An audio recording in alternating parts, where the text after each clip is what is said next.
पाक फौज का वार सिर्फ 5 घंटे में भारतीय गुरूर दफन कर दिया। दुश्मन घुटने टेकने पर मजबूर। अमेरिकी सदर ट्रंप ने भारत को मजीद तबाही से बचा लिया। S-400 का खात्मा होने से भारत की फिजाई ढाल टूट गई। अमेरिकी सदर ट्रंप ने कहा है कि भारत और पाकिस्तान सीज फायर पर तैयार हो गए हैं। रात भर तवील बातचीत और अमेरिकी सालिसी कामयाब रही। दोनों ममालिक के शुक्रगुजार हैं जिन्होंने समझदारी और जहानत का सबूत दिया। ट्रंप की पाकिस्तान और भारत को मुबारकबाद। सीज फायर का बाकायदा ऐलान नई दिल्ली से होगा।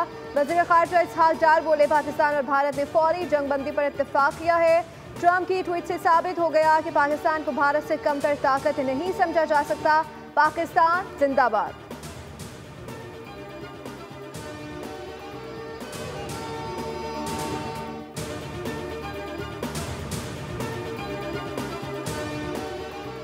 गो न्यूज़ ने सीज फायर की खबर सबसे पहले ब्रेक करके खबरों की दौड़ में सबको पीछे छोड़ दिया। सीनियर तज्जियाकार एहतशामुल हक ने 4:54 पर बोल न्यूज़ से गुफ्तगू करते हुए सीज फायर की खबर ब्रेक की।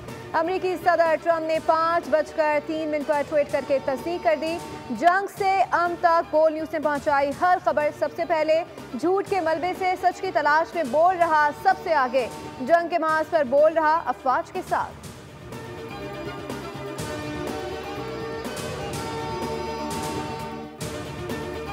पाकिस्तान के 400 ड्रोन भारतीय हुदूद में परवाज करते रहे। पाकिस्तानी ड्रोन से भारतीय आर्मी चीफ मोदी की रिहाइशगाह पार्लियामेंट को निशाना बनाया, जिसके बाद भारतीय सियासी अस्करी क़यादत ने ट्रंप से सीज फायर कराने की दरख्वास्त की।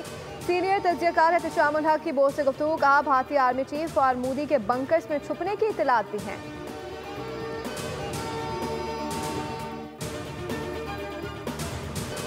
वज़ीर आज़म शहबाज शरीफ ने कहा है कि दोनों मालिक ने सीज फायर करने का फैसला कर लिया है। कौम से खिताब में इसकी तमाम तफसीलात दूंगा। इस सवाल पर कि इंडिया के साथ हमारी क्या शराइत तय हुई हैं, शहबाज शरीफ ने कहा कि आगे चलकर मीटिंग होगी, इसमें ये सारी चीज़ें होंगी ताकि मसाइल पैदा ना हो।